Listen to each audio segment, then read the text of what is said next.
So Why is there's there a couple Game Boy on things the here. screen? Why is there a Game Boy on the screen? So Lavender Town syndrome, it came from a series of child illnesses, suicides, self-harm, seizures, long-lasting headaches that all started happening after February 1996 when Pokemon's Red and Green were released in Japan.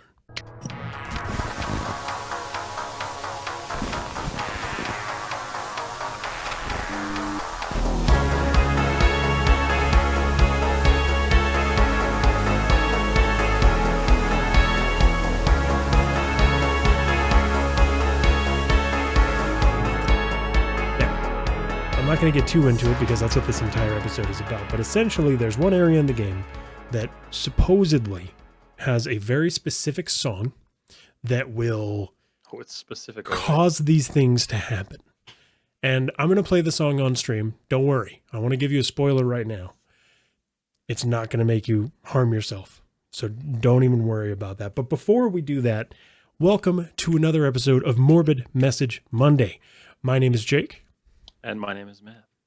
And I decided we're going to start doing intros again because we haven't been doing them We haven't been doing at it. all. We've just been kind of like yeeting them onto YouTube and hoping they do well. So Yes, and before anybody says anything about the goddamn album cover, I know that this Pokemon was not technically on the Game Boy Color. I just thought it would be funny. oh, that's right. It was on the It original. was on like the big chunk. It was on the brick. the big chunk. Yeah, the chunky boy. I never had a color. I only had an advanced. Really? See, I started Yeah. on the color, dude. No, I didn't I get started on into the color gaming and I until had got my red. advanced. I had red, blue, and yellow. Why? Who knows? But it's funny because like I grew up playing SNES games, but they were all emulated on a PC. Hey, that's fun, man. Yeah, it's just the way my dad did it for me. So he You know? set that up for me, and I was playing Jurassic Park and Lion King because I was like fucking Dude, 6. did you play Aladdin? Like the super hard Aladdin? did, Was it yeah, Aladdin yeah. that was the really hard one? The Aladdin was difficult. Jurassic Park was honestly. I have Jurassic Park on my phone because I saw somebody post about it on TikTok. And I was like, you know what? Oh, I want to play that Jurassic again. Park. Great. Emulators on phones are pretty advanced now. Yeah, they absolutely are. Oh, dude, other day. Well, not the other day. A few years ago now. Oh, God. A few years ago. Last now, week. I played all of Max Payne when I was using my iPhone. Like the entire game. I played through the whole thing on your my iPhone? iPhone. Yeah. Damn. It's pretty impressive what you can get Good. away with. That's It's also good. available on Android. So is all of the Grand Theft Autos, just so you know, which is interesting. But started with yellow on the original yellow. Yeah, see, I think I had a yellow Game Boy Color, Yeah. and that's what I started with too. I was like, I'm going to go yellow. I'm on Pikachu, bro. Even though, I didn't have those Game thoughts as a Genie. child. Oh, game. Damn, Game Genie. I'm trying to figure out, are you actually 33 STI? 33? How old be you? Anyway. I think it was. But yes, I mean, we all know Pokemon. I 34. mean, it's a part of our lives. We all grew up with it. 34, nice. We all grew up with it. I remember when I was younger, Chuck Lawrence would take me to go get Pokemon cards. We went to this one opening at Toys R Us on the west side where Barnes & Noble is now. You know what I'm talking about. You mean the corpse of the Toys R Us? Yeah. I know No. He took me there when I it know was where Toys that R is. Us, I know. obviously. Well, it's just a sad drive by now. Is it? I mean, I tried to get It was my childhood. That's where I bought all my Bionicles. See, I just gave my son all of my Bionicles, Wait, which is a really cool thing to do when you have children. But I'm sitting over here hoarding them to sell them on eBay. I'm going to keep them forever. If I have a kid, they don't get them. You have to earn these, even though I didn't. But Oh shit! but truthfully, at the end of the day, we all know Pokemon. We all kind of love Pokemon. I think We still that there's a play mutual. Pokemon. We all love Pokemon. You know what I mean? Play it. So how are you not gonna want to learn more about the creepypasta, the spooky spaghetti, the Spooky terrifying tortellini? Spaghetti. I mean, there's a lot there, dude. So, without any further ado, I'm gonna read you from the creepypasta. I'm saying creepy pasty. Creepy Conspiracy. creepy Pasty. pasty. The creepy pasty. Creepy pasta wiki. We're gonna learn about the Lavender Town syndrome.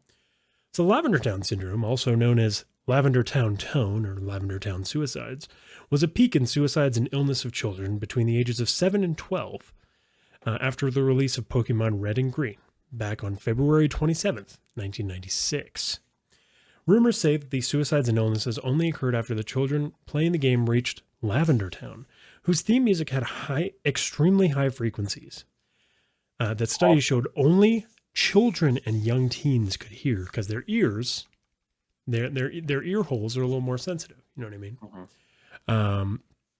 So that right there is pretty diabolical if you really think about it. I mean, like only children can hear this. So even any sort of detectives or adults in general couldn't actually get the feeling that these kids were having, right? Which is interesting because it gets under my skin. I was listening to it earlier and like I didn't even have headphones on.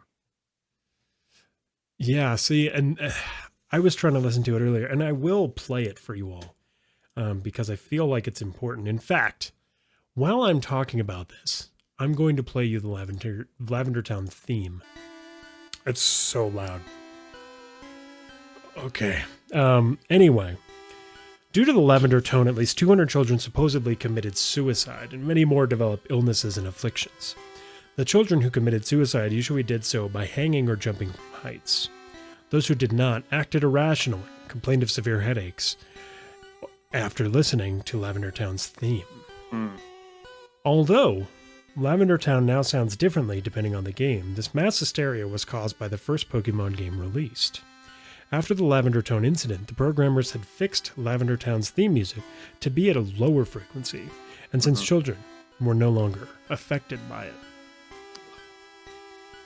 All right, I can't do it. It's killing me inside right now. It's so loud. I have to wonder if many of the original cartridges are left. Okay, so there's a lot to unpack here. Yeah. About the Lavender Town syndrome, and there's a lot that isn't even told on this wiki. The wiki is like the tip of the iceberg, proverbially. Okay, so there's there's a lot here. So this is supposedly only in the 1996 version of Pokemon. Now, those cartridges, I'm sure they do exist, but there's a very large theory here that this was done on purpose by Game Freak in Japan, only affecting children as well. And the reason that this song in particular would harm kids was, I'll talk about one and you talk about the other. Okay.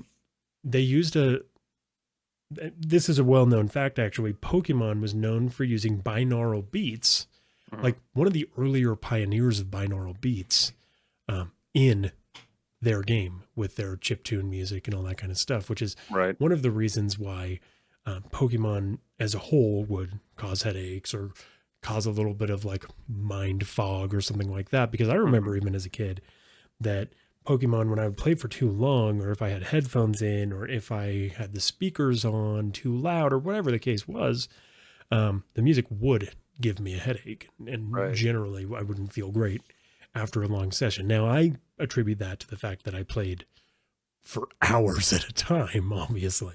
If you're a kid, you're going to play more Pokemon than ever. So, I obviously have to give some credence to that as well. But Matt, tell him about the second. Hold on, I just my entire browser just closed and I lost everything. Go ahead and tell him about the second one. All right, never mind. So the second one is there were two specific tones. Now, one of the tones was higher than most people can hear. It's really only designed so kids could hear it, like they were saying. But the other tone, when mixed together, that is what would really cause the brain fog or the tendencies to kind of explode in certain people. And when I say people, I mean children in particular. I mean, I don't know. I guess I could see how that's possible because throughout history, we've used sounds to deter people and do horrible things to people. So why not? Why wouldn't something that uses two different wavelengths of audio, not only like upset somebody, but like confuse them and cause like horrible feelings. Sound Yeah, weapon, exactly, absolutely. like a sound Sound weapon. as a weapon.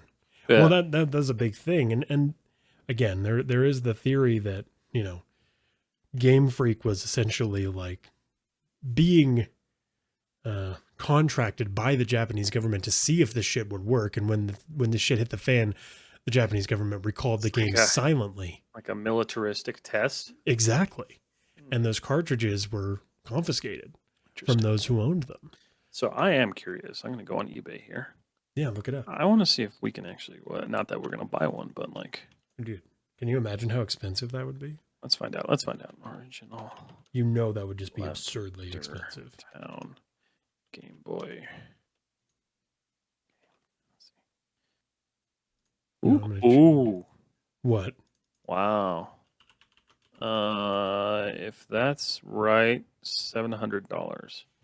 Oh shit! If And it's that's a for real, one that they say. right? If it's a say- real cartridge, because that was Pokemon Red, right? Pokemon Red or Green, the 1996 release. I think I still have mine. So here's the thing about our copies, right? Our copies actually came out in 1998, September of 1998. I remember because I got it for Christmas, even though it came out around my birthday. Anyway, that doesn't matter.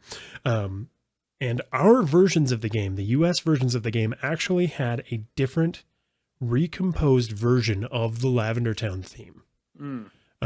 With the lower tones, like I was saying in the creepypasta above, there was the lower toned so that those high pitched tones didn't actually drive anybody insane. Right. Now, again, I want to be clear. This is wholeheartedly a spooky spaghetti, a creepypasta. We don't have any sort of actual fact here that this is what happened. Happy birthday to you. Indirect Steak. Great to see you tonight. Not our birthday, but thank you. Yeah, right.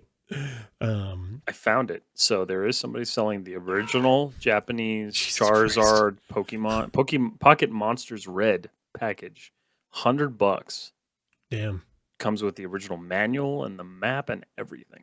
Now, was that the Japanese one? This is the Japanese one. Oh man, I don't know if I would trust that. I don't know if I would either, but For like $100, that's like, it looks I don't know. legit. Well, here's the thing. This version of the Lavender Town was like the very first release. They had to confiscate the cartridges and re-release them. Right. Right. So like that version could have been one of the re-releases. So I think that's really where like the re-release in Japan. Did they do a re-release in Yes, Japan? they did a re-release in Japan. Okay. Because this isn't a time where they can just do a firmware update or like a patch, essentially. Wait, you mean they didn't have Wi-Fi in like 1995? Yeah, exactly, right. 96. People think they did, but no. Here's your present. But that was an interesting thing about the Lavender Town syndrome. Right. Now, there's a few things that have branched off from the Lavender Town syndrome. Now, obviously, we know about the, oh my God, what is it? The binaural beats that happened throughout the Pokemon games and all that kind of stuff, the experimental sounds and everything that they were using. However, there's another creepypasta called Come Follow Me. Oh God, get out of here. That was really loud. It just comes back up. Yeah, I know. It just starts playing again. It's all, Come Follow Me. Now, this is wholeheartedly a 150 million % creepypasta. But I was reading it earlier and it was kind of engrossing. So I'm going to read y'all a little bit of Come Follow Me. Now, again, this is a direct branch off of the Lavender Town syndrome. During the first few days of the release of Pokemon Red and Green in Japan back in February 27, 1996, a peak of deaths appeared in the age group of 10 to 15. So not 7 to 12, 10 to 15 now. That's something else about the Lavender Town syndrome is depending on where you read it, it usually changes, if that makes sense. Right. This Lavender Town syndrome actually really got a lot of credence from message boards like 4chan and all that kind of stuff prior to 4chan. Well, of course. I want to say prior to 4chan being terrible, but I'm pretty sure it's always just kind of been terrible. It's kind of always been a shit show. But, you feel me. You see what I'm trying to say. No, yeah, of course. Anyway, so back to Come Follow Me. Now, the children were usually found dead through suicide, usually by hanging or jumping from heights. However, some were more odd. A few cases recorded children who had been sawing off their limbs, others sticking their faces in the oven, Oh, choking themselves with their own fist, shoving their own arms down their throat. Okay. The few children who were saved before killing themselves showed sporadic behavior. When asked why they were going to hurt themselves, they only answered in chaotic screams and scratched at their own eyes. See, this is when it gets a little like, all right, calm down, dude. When showed what seemed to be the connection to this attitude, the Game Boy, they had no response. But when combined with either Pokemon Red or Green, the screams would continue, and they would do their best to leave the room it was located in. Jesus. This confirmed the authorities' suspicion that the game somehow had a connection to these children and the deaths. It was a strange case because many children who had the same games did not show this behavior. Only a few. The police had no choice but to pursue this, since they had no other leads. Now, long story short, the police collected cartridges, and when they went through the cartridges, they found most of the kids hadn't even gotten to Lavender Town in the game yet. So they were like, okay, well, what's going on here? Now, there was a... saying it out loud feels so stupid. But there was a kind of quirky programmer named Chito Miura who didn't want his name in the game, and he only worked on a super small part. And then this part he worked on was in the very, very beginning of the game, where police found that most kids had stopped playing. Now, so they didn't even really get into the game. They just kind of stopped. Yeah, they just kind of stopped, right? Because that's when they would kill themselves. You know what I mean? Interesting. Oh, well, welcome to the stream. Now, they broke into Chito Miura's apartment. They found a bunch of crumbled notes, pieces of paper pinned to the wall, scratched out, and stuff like that. It said, "Do not enter. Watch out and come follow me," in bold. Bold, just scratchy, horrible letters. Now, Chito Miura actually killed himself directly after the release of the game. Jesus. So one thing that he would say is he was so excited to be on this game because he wanted to do something that would revolutionize gaming, right? Something that he could add to the game that would change the world forever. Now, many people think that what he added is what caused these kids to commit suicide and treat... Yeah, Why exactly. does this sound like a Sword Art Online dream? Like I want to because create that's exactly what it creepypasta. sounds like. Because it's a fucking creepypasta. Welcome to creepypasta. That's what they base that show off of. But yeah, anyway, this is a really interesting one. If you want to read the whole thing, it's really wacky. Like he has a friend. Yeah, I'll post the link in the chat. Yeah, Koji, oh God, Nishino, and by the way, when you search for any of these people, they show up nowhere. They do not exist anymore. Koji Nishino, who also locked himself in his apartment. He said that he locked himself in his apartment because his friend Chito Miura killed himself. But the truth of the matter is he locked himself in the apartment 4 days before the release of Pokemon Red and Green, knowing what was going to happen. And when the police went to his apartment, he finally let them in, and they started asking questions. And he said, "Why are you asking all these questions?" And he got real crazy and real out of control. And they said, "Because if you don't tell us the truth, then you could be held responsible for these children's deaths." At which point he pulled out a pistol from under the couch and he aimed at the police officer. He said, "Get out." And they said, "All right, calm down. Just calm down there, kid. Don't worry. We're not doing anything." And then he turned the gun on himself. Boom. Interesting. Blew his own brains out. So if this story was true, do you think he actually killed himself, or do you think it was because of the whole government conspiracy? Do you think he was offed? I mean, in this scenario, according to these detectives, according to this one, who do you trust? You know, right? He offed himself, right? He offed himself. He shot himself after attacking the cops. See, if it was in this country, they would have just shot him right away. But I'm going to leave that alone. Just anyway, open the door and boom. You know, Chito Miura. Anyway, so they then go and talk to a couple of the other programmers. It's really wacky. It gets super duper out of control, but this is kind of a companion piece to the Lavender Town syndrome. And good God, it's long. It's a very long one. But yeah, so Matt, Yes. what else do we know about the Lavender Town syndrome? Well, we do know that it was re-released in the United States, Mhm. and like we said, it was, they reduced the. Did they reduce the volume, or did they just completely replace it? So they recomposed the song in general. They took Is out the that what? super high pitched tones and all that kind of Right. stuff. Um. Anyway, so yeah, let me just jump back into this. So there's a lot of theories that all of this was fake. None of Mhm. this was true, and to some extent, like the whole like idea of it and the whole thing that like people saying that it happened, a lot of it has been discredited throughout history at this point. And like now it's kind of like it's an urban legend that people still want to hold on to as being true. And I don't know. I don't know. I think part of me could see this as being partially true. Like a sound could do that to somebody. Yeah. I But mean, I could definitely see that being the right. case for sure. Well, and something interesting too is obviously, Mhm. when you have spooky spaghettis or creepy pastas in general, of course, people are going to go super hard. Now, in 2011, the creepypasta of Lavender Town was like 100% in full force, Mhm. and searches for Lavender Town were peaking in 2012. More sophisticated photo and audio manipulations by fans were now adding to the lore. A Mhm. deleted YouTube video showed an alleged spectrogram. Are you familiar with what a spectrogram is? No. It's What like is the spectrum? when you pull up an audio, like how audio looks. Oh, so you're talking about like an old ass, like the way they used to like measure waveforms. Exactly. So Yeah, yeah, I'm aware. so so it showed up a spectrogram of the original Japanese Lavender Town theme song, slowly revealing a Mhm. ghost Pokemon with the phrase "Leave now" written as the Well, Unown Pokemon. that had to have been fake. It has to be fake, right? Yeah, the But even that. spectrograms can't draw pictures like that.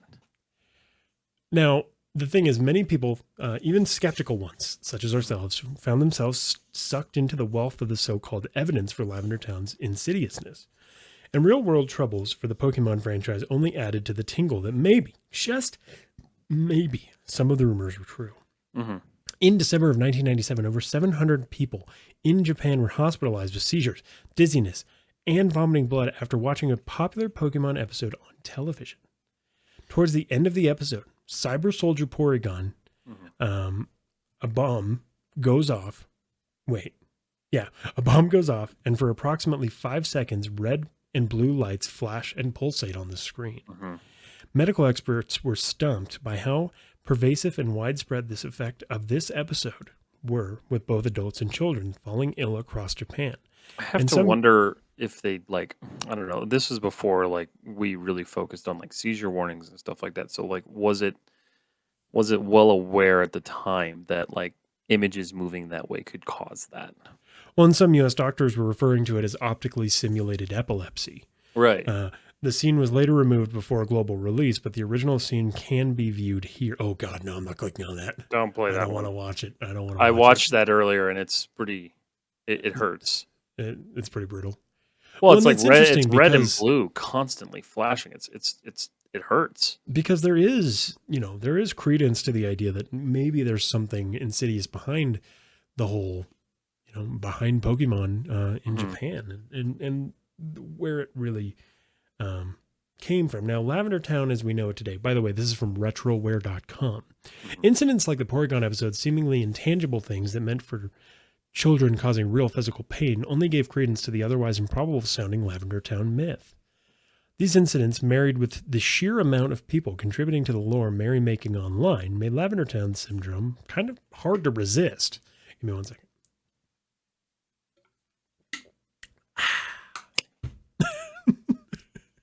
I was so confused because I heard all the tinking and like I was looking at the stream. I was like, "What's going on?"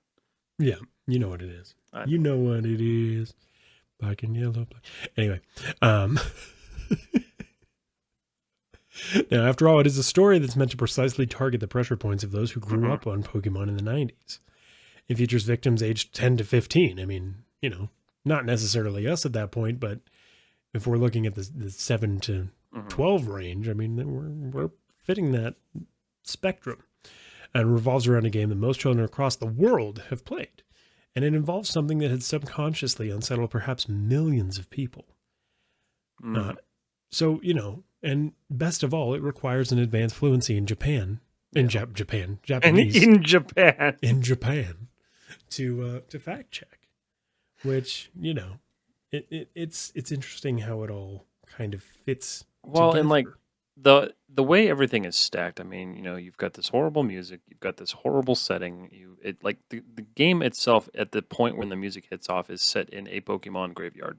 Yeah, Pokemon Graveyard in the Tower of Terror is what it was called. Right. Well, as the what was it called? The just the Pokemon Tower. But it's literally a tower, and I guess apparently it's been revisited before in like other games.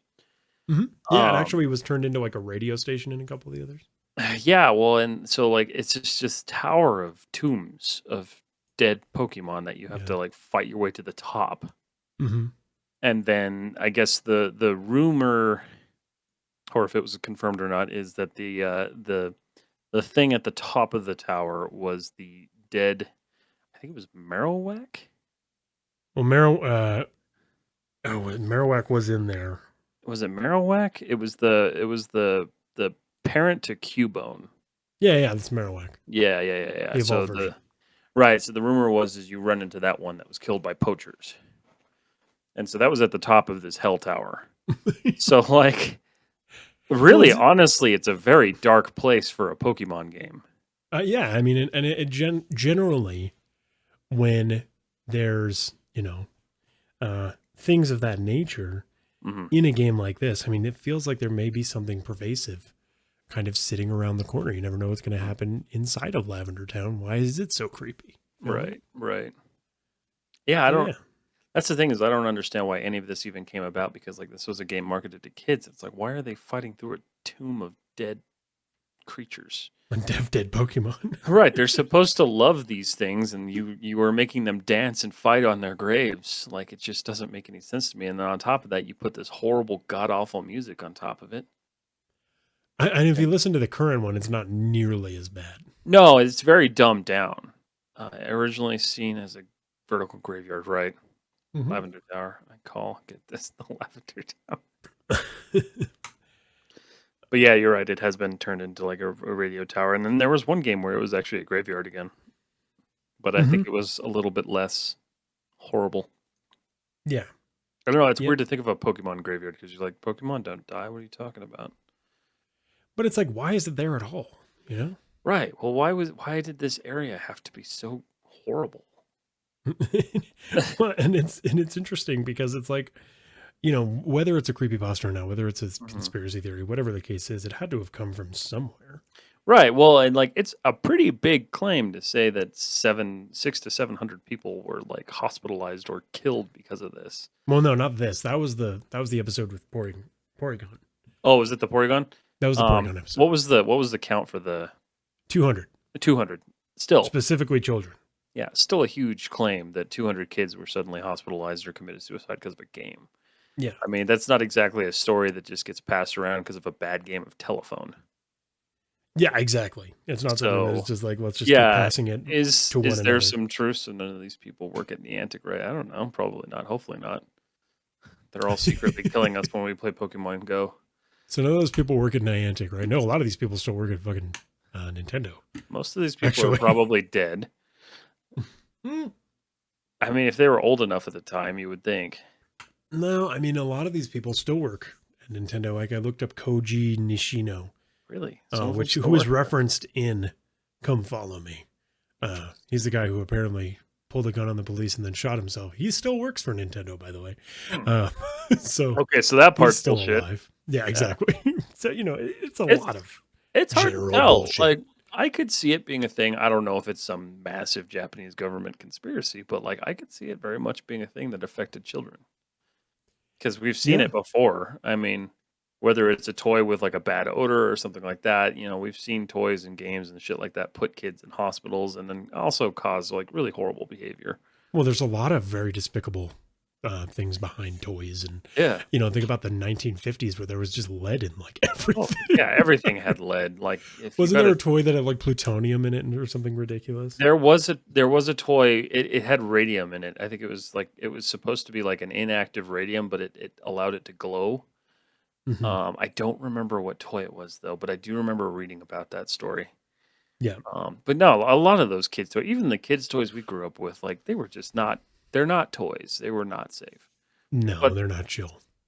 like I don't know, like you've seen it time and time again. Like there's always recalls on something. Like it's a choking hazard. Kids' ears are bleeding. Oh, They're vomiting. They're eating things. Like it's just. I could see it as being a possibility. so there is an interesting personal thing. My dad was very much against me playing video games when I was younger. I Really? mean, not super against it because I mean I still did, but um, he was very much against the idea of these games because he was like, these video games are being programmed so they kill your parents. And like, I know that part of him was joking. Like, I don't think that he truly did believe that, but like, he wouldn't let my sister have like a Super Nintendo for that reason. Like Okay. these Japanese games are, these games are basically telling you to kill your parents. And I'm like, I don't believe that. However, there are certain things like It this was such Lavender a new Town thing. thing back then. Well, sure. I mean, it's almost like the satanic panic when it comes to video games. Right. Because, if you're going to find something to make the problem, then why not make it video games? All those mass shootings, like at Columbine, the way that everything worked out there. I mean, Yeah. there was a big emphasis on, well, Doom is the reason for Columbine and all that kind of Mm. stuff. Not kill your parents, make them Poor, buy you more stuff, which worked. poor Doom. But Doom always gets the shit for stuff like that. the games for SNES, N64, and others have a chemical in them added solely to taste bad to stop kids from eating the game. Yeah, Oh, that's hilarious. the Switch is the same way. They coat the cartridges in that same chemical. I don't see If a problem with that. I'm gonna say it, I know it's gonna sound weird, but seriously, go lick one. They taste horrible. Don't no. I read it and I Don't was like, I have to don't know. I have to know if this really tastes this bad, and they taste fucking horrible. don't go lick your Switch cartridges. Pick the one game that you really don't care for and just take a lick. That is not the opinion of Tech Mess. I am not okay with this. Don't go do that. Just go lick one. Just go lick one. You're a bunch of supervised adults. You can figure this out. I promise you, it's not nearly as bad as the one chip. But here's the main. Well, nothing's as bad as the one chip. Here's the main moral of this story. Lavender Town as a whole, pretty creepy. Mm-hmm. And I do find it more so insidious that it was specifically frequencies that you could only hear as a kid or a young teenager. Everybody is so upset with you right now. I'm laughing at Tex's comment. Because that's going up on YouTube. If you clip Yeah, for sure. Absolutely. I need a good 7-second video for TikTok tomorrow, so I'm just going to instruct everyone on TikTok to go lick their Nintendo Switch cartridges. Lick the Switch cartridge, and that's It the whole tastes video. worse than my dog shit. Did you actually lick it? Oh, God. They're pretty bad. It's very bitter. Go lick one. Get one right now. Do it for the stream. What, me? Yeah, do it. You won't. I've already licked one. I don't want to lick one again. I don't. I definitely don't. There's a lot to how sound affects us. There really is. When you get off the stream, you're going to go in your living room and you're going to look at your Switch and go, I'm not. I have zero interest in doing that, to be honest. But thank you so much, everybody who is here, for coming and hanging out tonight. Yes. But yeah. I think it was fun to talk about a spooky gaming. A spooky game related thing. There's a bunch of them out there. There's one called Ben Drowned, and I would definitely like to talk about more. There's a whole bunch out there. I'd like stuff. to find more. We might have to combine like a bunch of them into one because I know a lot of them are not as like in depth and like well believed as this. Oh no, not at all. Well, I mean, don't lick your PC. That'll cause something. That just won't go well. That'll short. You don't want that. Yeah, don't do that. I mean, you could maybe the tempered glass that might only taste like Cheeto dust or something. Tex, I'm eyeing my Switch games now. This is weird. It's because the thoughts are in place. The seed is there. You won't. You won't do it. Now Nintendo. Anyway, that's where we end our episode Yes. on Lavender Town. Thank you all so much for joining us today for another episode of Morbid Message Monday. I hope that you learned something new today. Again, go ahead and read Come Follow Me if you can. It gets a little wacky. Like, I was reading it earlier and I was like, oh, this is engaging. And then it was like, and then he pulled the pistol out and then he shot himself. I got And I was about like, halfway through it, and it's definitely interesting. It's definitely interesting until it becomes very, very like, yeah, I don't know. Yeah. I don't know about all that. But thank you for joining us today, kindly viewer, listener, whatever you happen to be. I hope you have a great day, night, evening, whatever it happens to be that you're having. And well, you're killing me. You're fucking killing me. I queue it up for you every time. Well, man. so I was waiting for you. A great day. Wait. Okay. All right.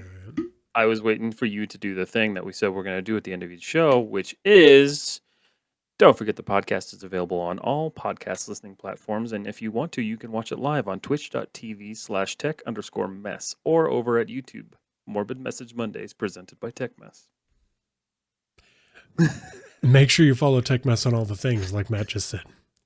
Anyway, I hope you have a great night, evening, day, whatever it happens to be that you're having, kindly viewer/listener, and well, goodbye.